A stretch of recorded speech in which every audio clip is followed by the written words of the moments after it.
오늘 하나님께서 주시는 말씀은 신약성경 빌립보서 1장 25절에서 30절까지 말씀입니다. 신약성경 320쪽입니다.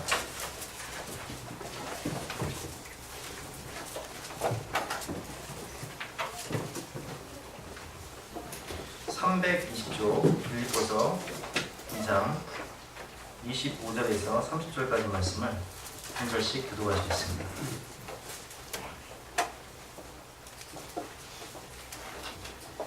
그러나 에바브로디도를 너희에게 보내는 것이 필요한 줄로 생각하노니 그는 나의 형제요 함께 수고하고 함께 군사된 자요 너희 사자로 내가 쓸 것을 돕는 자라. 내가 너희 무리를 잡는 수고하고 내가 돕는 것을 너희가 들을 줄 알고 신이 용신합니다. 그가 병들어 죽게 되었으나 하나님이 그를 긍휼히 여기셨고 그뿐 아니라 또 나를 긍휼히 여기사 내 근심 위에 근심을 면하게 하셨느니라. 그러므로 내가 더욱 급히 그를 보낸 것은 너희 얼굴을 다시고 기뻐하게 하며 내 근심도 덜려느니라. 이러므로 너희가 주 안에서 모든 기쁨으로 그를 영접하고 또 이와 같은 자들을 존귀히 여기라. 그가 그리스도의 일을 위하여 죽게 이르렀고 자기 목숨을 돌고자 하는 것은 나를 섬기는 너희에게 부족함을 주려고 합니다. 아멘. 오늘 말씀의 제목은 넘어진 동역자를 존귀히 대합시다 라는 제목으로 본 말씀을 의지해서 함께 은혜를 나누겠습니다. 우리가 돕고 있는 파키스탄의 박지훈 김현정 선교사님이 2013년 8월 선교 편지를 저에게 보내주신 적이 있어요. 제가 한번 그 중간 부분을 한번 읽어보겠습니다. 다는 아니고 반 정도 읽어보겠습니다. 사랑하는 동역자님 평안하신지요? 파키스탄보다도 더 더운 여름을 한국에서 보내게 되었습니다.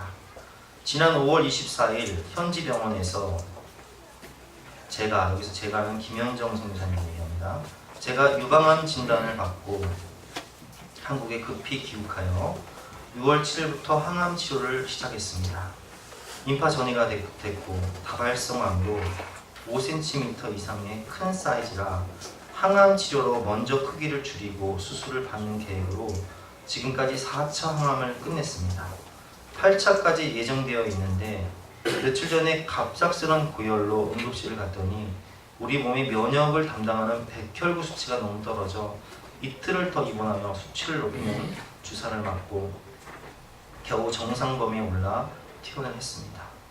4차까지 항암을 받으면서 머리가 빠지고 늘 속이 미식거리고 울렁거리는 부작용 외에는 더 큰 증상이 없어 감사함으로 씩씩하게 토할지라도 다 먹으면서 그렇게 지냈는데 갑자기 응급실에 가서 백혈구 수치가 140이라는 말을 들으니 정상은 5,000에서 10,000이 정상인데 백혈구 수치가 140이 나오는 거예요.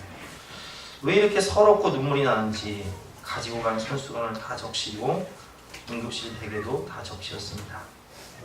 아직은 젊고 날 위해 중보해 주시는 이들도 많으니 금세 이겨낼 거야. 항암 치료쯤이야 하며 자만했던 내 자신을 돌아보게 됐습니다. 겉모습은 멀쩡했어도 언제 어떻게 쓰러질지 모르는 나약한 너였음을 다시 고백합니다. 내가 그동안 씩씩하게 지냈던 것도 전적인 주님의 은혜지 나의 어떠함 때문이 아니라는 것을 다시 한번 깨닫습니다.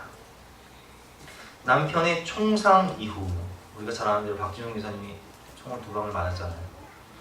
남편의 총상 이후 내게 찾아온 암.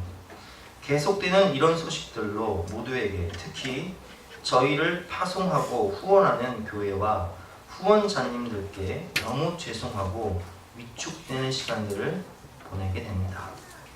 뭐가 잘못된 걸까? 주님께서 나에게 또 우리 가정에게 무엇을 원하시는 건가? 여러 가지 생각들로 마음이 복잡한 내게 주님께서는 말씀을 주셨습니다. 시편 27편 5절 말씀. 여호와께서 환난 날에 나를 그의 초막 속에 비밀히 지키시고 그의 장막 은밀한 곳에 나를 숨기시며 높은 바위 위에 두시도다. 아멘. 주님께서는 이 어려운 때에 나를 홀로 두지 않으시고 무언가 잘못했다 책망하지 않으시고 이럴 줄 알았다며 판단하거나 정죄하지 않으시고 당신의 초막 속에서 당신께서 거하시는 장막 은밀한 곳에 나를 지키시고 두시겠다고 말씀하셨습니다. 그분께서 정말 원하셨던 것은 제가 그분과 함께 있는 것, 그분 안에 있는 것, 바로 그것이었습니다. 여기까지만 읽도록 하겠습니다. 선교사님 지금은 많이 회복이 되셔서 다시 방글라데시로 지난주에 출국을 하셨습니다. 오늘 넘어진 동역자를 존귀히 대합시다 라는 제목으로 본 말씀을 통해서 은혜를 받을 텐데요. 오늘 본문에 나오는 에바브로 디도는요, 김현정 선교사님처럼 빌립보 교회에서 로마로 파송을 받았습니다. 빌립보 교회를 대표해서 지금 로마 감옥에 있는 사도 바울 선생님을 도와주고자 선교헌금을 가지고 가서 선교헌금도 전달해 드리고, 또 감옥에 있는 이 바울 선생님의 감옥을 이제 추우니까 이불도 넣어드리고 음식도 넣어드리고 수반하기 위해서 파송을 받았는데, 글쎄 로마에 도착하자마자 홍토병이 걸린 거예요. 근데 그 병이 너무 깊게 들어서 죽을 이 가운데 있는 거예요. 여러분 그 마음이 어떻겠습니까? 마치 아까 선교사님이 고백했던 것처럼 파송 교회에도 할 말이 없고, 자신이 섬겨드리기 위해서 왔던 사도 바울 보기에도 면목이 없는 거예요. 그런데 이런 에바브로 디도를 하나님께서 불쌍히 여기사 치료를 해주셨고, 다시 이제 빌립보 교회로 보내면서 바울이 에바브로 디도를 보내면서 혹 사람들이 에바브로 디도를 책망할까봐, 또 판단하고 정죄할까봐 그를 기쁘게 영접하고 이와 같은 자들을 존귀히 여겨라, 이렇게 말씀하시면서 보내고 있습니다. 29절 말씀이죠. 이러므로 너희가 주 안에서 모든 기쁨으로 그를 영접하고 또 이와 같은 자들을 존귀히 여겨라. 왜 우리가 이와 같이 넘어진 동역자를 존귀히 여겨야 할까요? 오늘 말씀을 통해서 그 이유를 배워보도록 하겠습니다. 첫 번째로, 그들은 우리의 형제이기 때문입니다. 25절 말씀 제가 읽어보겠습니다. 그러나 에바브로 디도를 너희에게 보내는 것이 필요한 줄로 생각하노니 그는 나의 형제요. 아멘. 형제라는 거예요. 여러분, 아시안 게임 금메달리스트도 있습니다. 몇 년 동안 수고하고 어렸을 때부터 훈련해서 아시안 게임에 혹은 올림픽에 나가서 열심히 해서 금메달을 딴 사람도 있고 은메달을 딴 사람도 있고 동메달을 딴 사람도 있어요. 순위에 올라서 국가도 울려 퍼지고 포상금도 받고 영광 가운데 돌아온 사람도 있습니다. 그러나 어떤 사람은요, 어렸을 때부터 그 운동을 열심히 했고 국가대표로 선발되어서 열심히 태릉 선수촌에서 운동을 했지만 아시안게임에 참석해서 순위에 못 들어가고 예선 탈락한 사람도 있어요. 근데 만약 그런 사람들이 여러분의 가족이고 여러분의 자녀고 여러분의 형제라고 생각해 보세요. 아무런 메달을 따지 못하고 집에 왔어요. 여러분 뭐라고 말하시겠습니까? 책망하시겠습니까? 너 왜 금메달 못 따? 너 왜 은메달 못 따? 너 왜 연금 못 받아왔냐? 책망하시겠습니까? 그렇지 않잖아요. 우리의 형제가, 우리의 자녀들이 그렇게 최선을 다해서 노력을 했고 힘쓰고 애써서 비록 열매가 없이 돌아왔을지라도 그것이 내 아들이고 내 형제라면 얼마나 힘들었냐, 고생 많았다, 수고했다, 이렇게 우리가 격려하고 위로해야 되는 것이 바로 가족 아닌가요? 그것이 형제잖아요. 여러분 그때 마음이 얼마나 힘들겠습니까? 에바브로드의 마음이 얼마나 힘들겠습니까?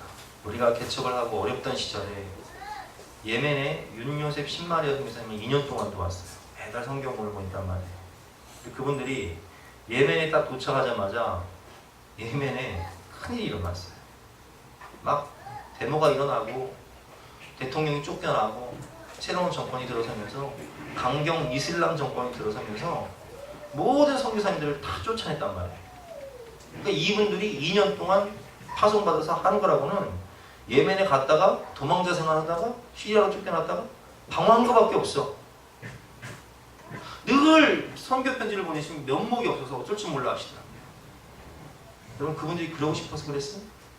그거 아니잖아요. 얼마나 마음이 힘들었겠습니까?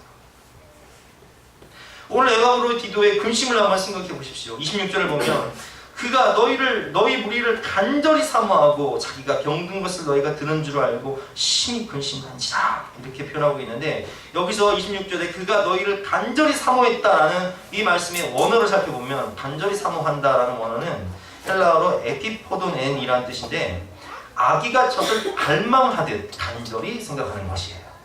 애기들이 갓난 애기들이 배고플 때, 애기 키워보신 분들은 다 아실 거예요. 저도 뭐 진경미숙의 사랑이 키워보니까 애들이 막 배고프면 막 울다가 엄마가 젖을 탁 주면은 막 잘 보이지도 않는 눈으로 막 더듬으면서 젖을 탁 물고 막 온몸을 다해서 막 빨잖아요.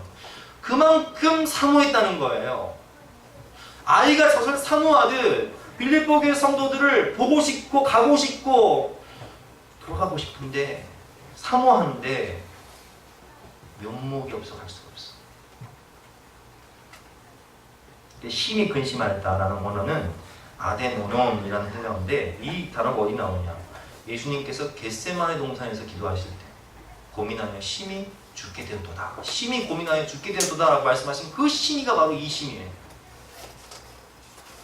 너무 고민하는 거야. 이 성도들을 생각할 때 면목이 없어서, 돌아가고 싶은데 갈 수가 없어서 근심하고, 그 사실을 또 성도들이 알게 되었다는 소식을 들으니까 얼마나 걱정을 할까, 면목이 없어서 심히 고민하여 죽을 만큼 고민하고 있는 거예요.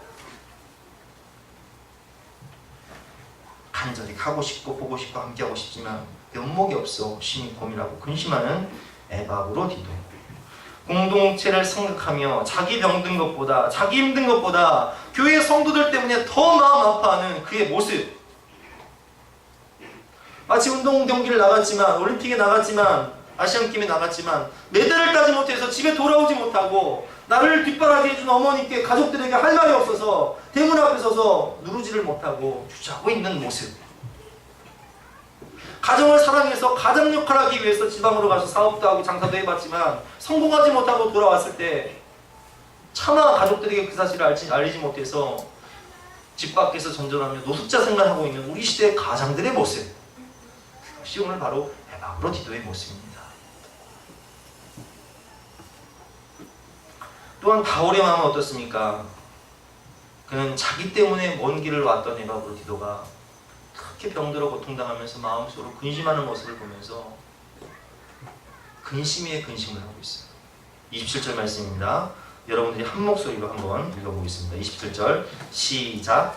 그가 놀며 죽게 되었으나 하나님이 그를 긍휼히 여기셨고 그뿐 아니라 또 나를 긍휼히 여기사 내 근심 위에 근심을 변하게 하셨느니라. 내 근심 위에 근심을 변하게 하셨느니라. 에바브로디도를 볼 때 너무 마음이 아파서 근심 위에 근심을 하고 있는 사도 바울 선생님은요, 돌 수가 없어서 간절히 기도했을 거예요. 하나님께서 에바브로디도를 생각하시고 사도 바울 선생님을 생각하시고 빌립보 교회를 생각하셔서 그를 회복시켜 주시죠. 그래서 오늘 27절 말씀은 그가 병들어 죽게 되었으나 하나님이 그를 긍휼히 여기시고 그뿐 아니라 또 나를 긍휼히 여기사 내 근심 위에 근심을 면하게 하셨느니라. 여러분, 이게 가족이에요. 이게 형제예요. 바울은 지금 누굴 걱정하죠? 에바브로디도를 걱정해요. 빌립보 교회 성도들을 걱정해요. 그래서 에바브로디도와 디모데를 파송하잖아요.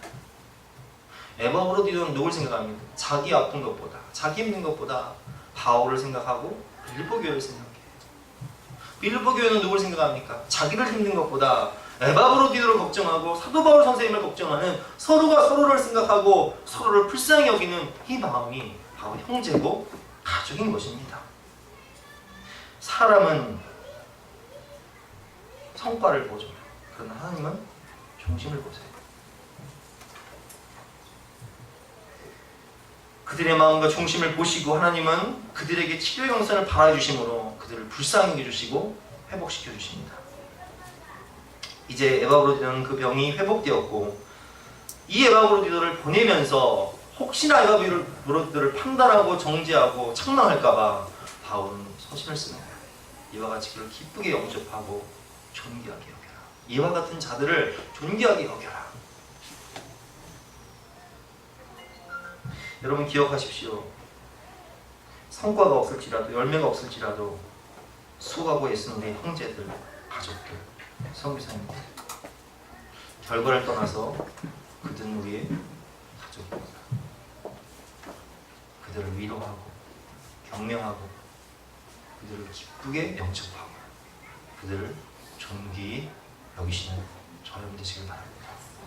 우리 시대 가장들, 또 우리 동역자들, 또 우리 선교사님들 축복하면서 위로송 함께 위로하는 시간을 갖도록 하겠습니다. 자, 우리 동역자들, 또 우리 선교사님들, 또 우리 가장들 바라보면서 함께 찬양하도록 하겠습니다. 당신이 힘들다는 걸 알아요. 아픔이 너무 많다는 것도 위로하길 원해요. 감싸주고 싶어요. 당신은 하나님의 사랑인 것을 내가 알 수 없는 그의 깊은 마음속까지 당신을 지으신 하나님은 알고 계셔요. 위로하길 원해요. 감싸주고 싶어요.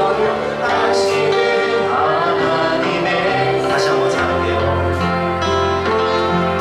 당신이 힘들다는 걸 알아요.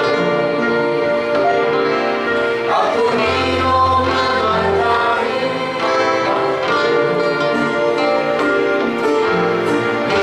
위로하길 원해요. 감싸주고 싶어요. 당신은 하나님의 사랑인 것을 내가 알 수 없는 그의 깊은 마음속까지 당신을 지으신 하나님은 알고 계셔요.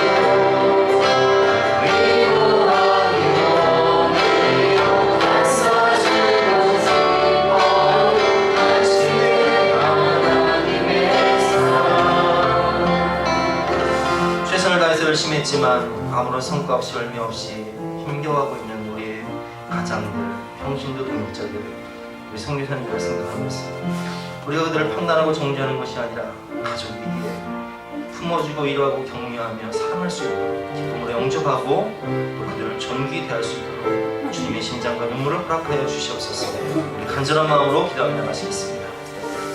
하나님 감사합니다. 오늘도 이 말씀을 통하여서 최선을 다해서 말씀을 교회를 살리도록 인력 우리 가정들 우리 교사님들 살고 바꿔주셔서 하나님의 세와 성도를 회복시켜주셨다는 것을 다시 한번 기도해주시고 여러분들을 생활적으로 해주시고 그러니까 끝나는 것이 아니라 마음의 중심을 다하며 그 눈물을 닦아주며 그들을 품어줄 수 있는 주님의 마음을 가질 수 있도록 힘을 불러주시옵소서. 우리가 알 수 없는 그 마음 깊은 곳을 만져주시고 지어주시고 생명에서 친히 채워주시고 역사해 주셨습니다. 마음을 주시고 주시고 손을 주시고 신의 동서를 주시옵소서.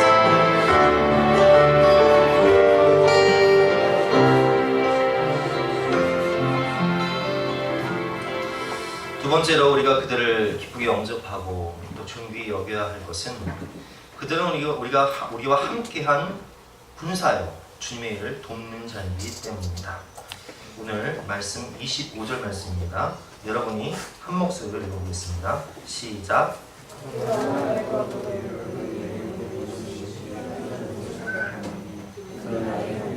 함께 수고하고 함께 군사된 자요 너희 사자로 내가 쓸 것을 돕는 자라. 아멘. 함께 수고하고 함께 군사된 자요 너희 사자로 내가 쓸 것을 돕는 자라. 군사란 함께 싸우는 사람들입니다. 함께 전투에 참여하고 함께 생명을 나누는 사람들이에요. 그런데 군사이기 때문에 싸우다 보면 부상을 당할 수도 있고 병에 걸릴 수도 있어요. 제가 군대에 있을 때도 저는 이제 신병 교육대에 있었는데 우리 그 교관 중에 한 분, 그러니까 그 중위님이셨는데 훈련병들을 데리고 수류탄 교육을 가셨는데 우리가 그 수류탄 교육을 하게 되면요, 수류탄을 딱 뽑아서 던지면 3초 있다 터지는데, 이게 이제 수류탄 잘못 터뜨리면 사람이 많이 죽거든요. 이 심장이 떨리는 일이거든요. 그래서 이제 훈련병들이, 훈련병 시절 다 겪어보셨으니까 남자분들 아실 거예요. 심장이 떨려서 이게 아무것도 아니거든요. 사실 탁 뽑아서 던지면 되는데 손이 떨려서 밑에 물웅덩이가 있는데 거기다 탁 던지면 되는데, 평상시 같으면 다 던질 수 있는데 손이 떨려서 놓치기도 하고 또 엉뚱한 데 던지기도 하거든요. 근데 하루는 훈련병 한 명이 그 물웅덩이에 던지지 못하고 바위 있는 데 근처에 던져버리는 거예요. 그런 과정 중에서 이분이 이제 훈련병 대피시키고 피하다가 그 파편이 눈에 들어간 거예요. 실명이 되셔버렸어요. 여러분, 군대라는 왜 갑니까? 나라를 지키기 위해서, 조국을 위해서 가죠. 근데 실명이 되기 위해요. 6.25 전쟁이나 베트남 전쟁을 통하여서 우리 주변에는 많은 분들이 부상을 입기도 하고 심지어는 상명을 입기도 합니다. 군사는 그런 거예요. 나라를 위해서, 교회를 위해서 영적 군사가 되었죠. 그러나 군사이지만 군사이기 때문에 부상을 당할 수도 있고 때로는 병에 걸릴 수도 있는 거예요. 연약함 때문에 공동체에 도움이 되지 못할 때 얼마나 마음이 힘듭니까? 언젠가 진짜 사나이 보니까 김수로가 몸이 아파서 그 동료들한테 도움이 못 되니까 너무 힘들어하더라고요. 부상당한 몸으로 참여하려고 했다가 더 악화가 되더라고요. 그리스도의 군사인 우리들은 교회 봉사를 하는 형제 자매들을 볼 때 때로는 영적인 건강의 연약함으로 봉사를 하다 그만둔 형제들도 있습니다. 자매들도 있어요. 때로는 육적인 연약함 때문에 우리 어르신들은 저한테 이렇게 말씀하세요. 목사님 죄송해요. 나는 봉사도 못하고 공부도 많이 못해 죄송해요. 육신의 연약함 때문에. 그러나 여러분, 그럼에도 불구하고 내가 봉사를 하거나 물질적으로 도울 수는 없지만 함께 기도하고 함께 응원하는 그분들의 모습, 그것이 군사예요. 그것이 주님의 일을 돕는 자들입니다. 그러기에 우리는 주님의 군사여 주님의 일을 돕는 우리 지체들을 기쁨으로 영접하고 기쁨으로 영접해주고 존귀해야 돼요. 여러분, 남편들이 돈 많이 벌어오지 못한다고요? 너무 뭐라 하지 마세요. 지금 경제가 너무 어렵다 보니까 최선을 다해 살아도 때로는 월급 깎일 수도 있고 또 일자를 잃을 수도 있어요. 얼마나 마음이 힘들겠어요. 그때 뭐라고 하지 마시고 기쁨으로 영접해 주세요. 존귀 여기시고 그럴 때일수록 맛있는 만찬 해주셔야 돼요.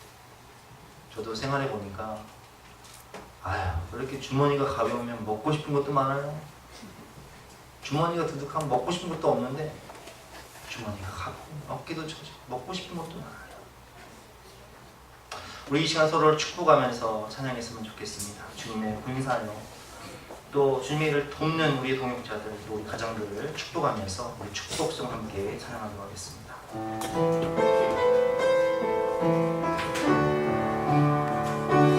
자, 우리 옆에 계신 분을 바라보면서 함께 축복하면서 찬양하겠습니다. 때로는 너의 앞에 어려움과 아픔이 있지만 담대하게 주를 바라보는 너의 영혼 너의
사랑하시는 존귀한 하나님의 형상을 가진 주님의 아들들이고 딸들이고 그리스도의 공사된 자여 주님의 일을 돕는 자들입니다. 너무 결과로 사람을 보지 말고 그 사람의 아픈 마음을 헤아리며 우리가 기쁨으로 영접하고 존귀히 여길 수 있도록 서로를 축복하면서 우리 가장들을 축복하면서 우리 동역자들을 축복하면서 함께 주여 삼창을 가지겠습니다.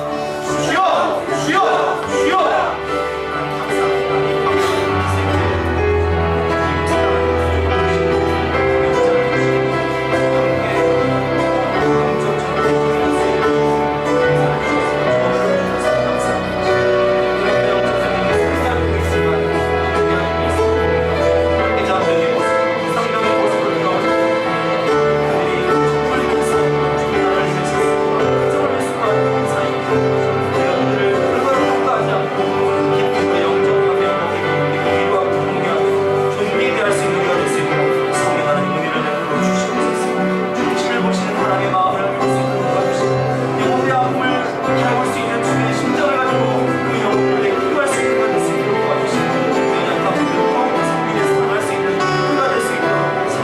감사합니다. 이 박수를 기생해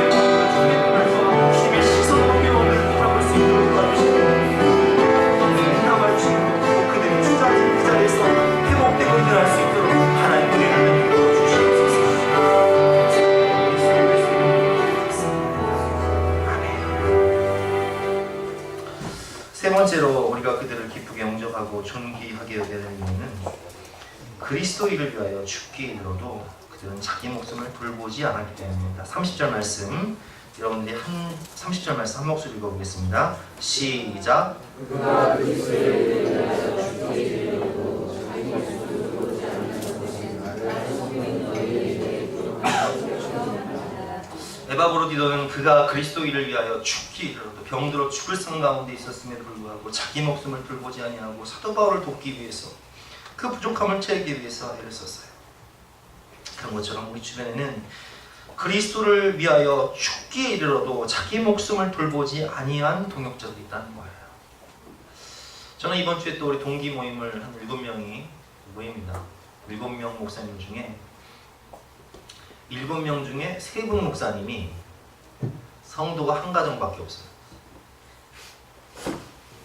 근데 그분 중에는 목회를 7년 동안 하신 분이 계세요. 7년 동안 하신 목사님은 몸이 너무 연약해서 병들어서 신장 투석을 하고 계시는데 일주일에 2번씩 병원에 가서 투석을 하셔야 돼요. 그럼에도 불구하고 그 영혼 한 영혼을 위해서 포기하지 않고 주님을 하고 계시는 거예요. 그가 그리스도 일을 위하여 죽기에 이르러도 자기 목숨을 돌보지 아니한 것은 나를 섬기는 너희의 부족함을 채우려 함이니라. 성도들을 위해서 기도하면서 어떻게 하면 경험을 살릴까, 채워줄까, 돌볼 수 있을까, 그렇게 애쓰시는 우리 목사님들, 선교사님들, 또 우리 사역자들이 계시다는 거예요.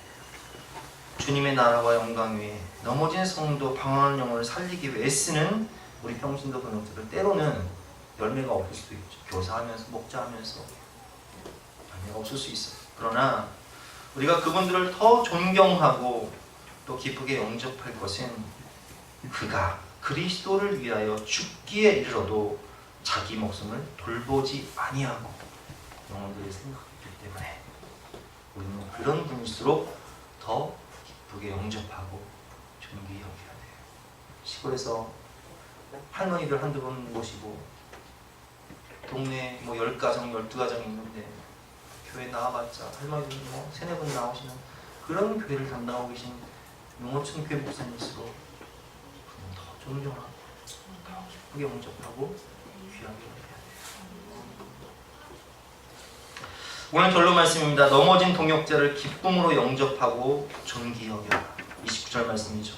이러므로 너희가 주 안에서 모든 기쁨으로 그를 영접하고 또 이와 같은 자들을 존귀히 여겨라. 여기서 존귀히 여기라 라는 뜻은 헬라어로 엔티모스라고 하는데 가장 자랑스럽고 영예스럽게 그리고 귀하게 여겨라 라는 뜻이에요.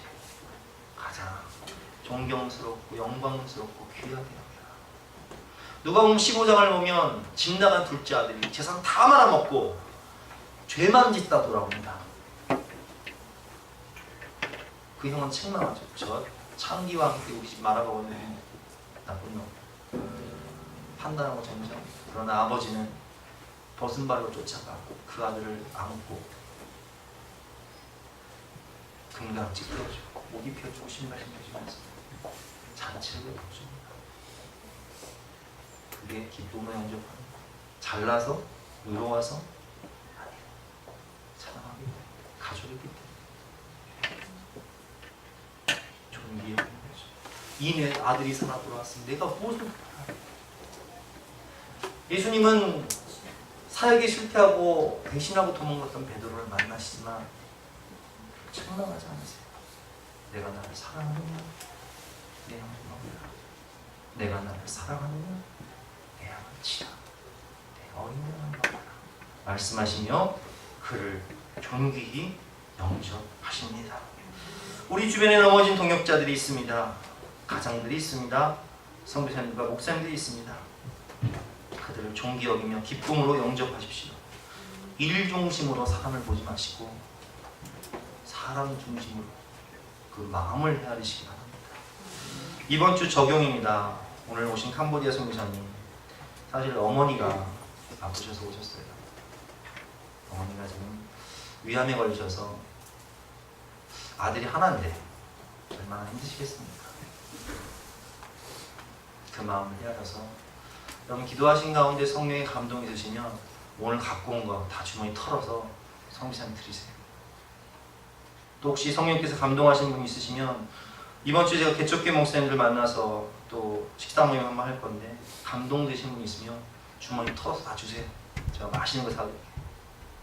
넘어진 가장들, 넘어진 평신도 동역자들을 위해서 격려하고 위로하고 기도하고 기쁨으로 영접하고 존귀 여기심으로 하나님께서 여러분들을 천국에서 만날 때에 여러분들을 기쁨으로 영접하고 존귀 여기심을 받으시는 저와 여러분 되시기를 주님 이름으로 축원합니다. 함께 찬양하고 기도하시겠습니다.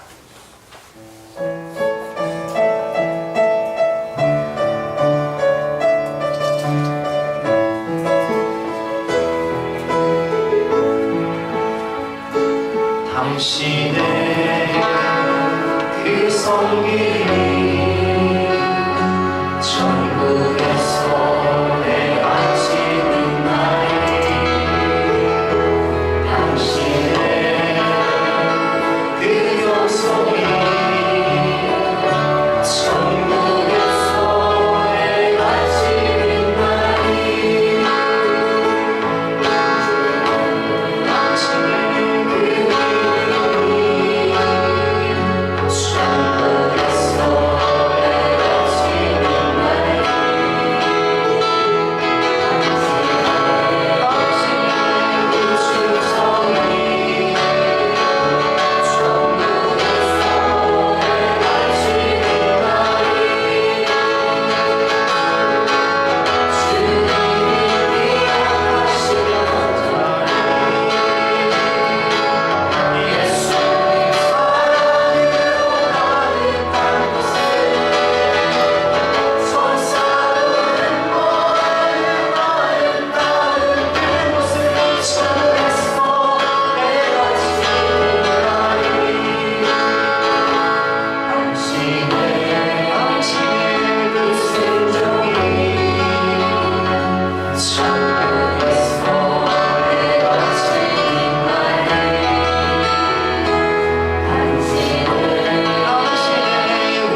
했지만 열심히 살았지만 열매가 없어 넘어진 우리 가정들, 우리 동역자들, 우리 선교사님들, 우리 목사님들, 주님 불쌍히 여겨주시고 에바브로디도를 회복시켜 주신 것처럼 그 영혼과 그 앞날을 회복시켜 주시고 우리가 그분들을 더욱더 기쁨으로 영접하고 존귀 여길 수 있도록 주님의 사랑과 주님의 마음을 허락하여 주시옵소서. 예수님의 이름으로 기도드렸사옵나이다. 아멘. 다 같이 일어나서 결단 찬송 220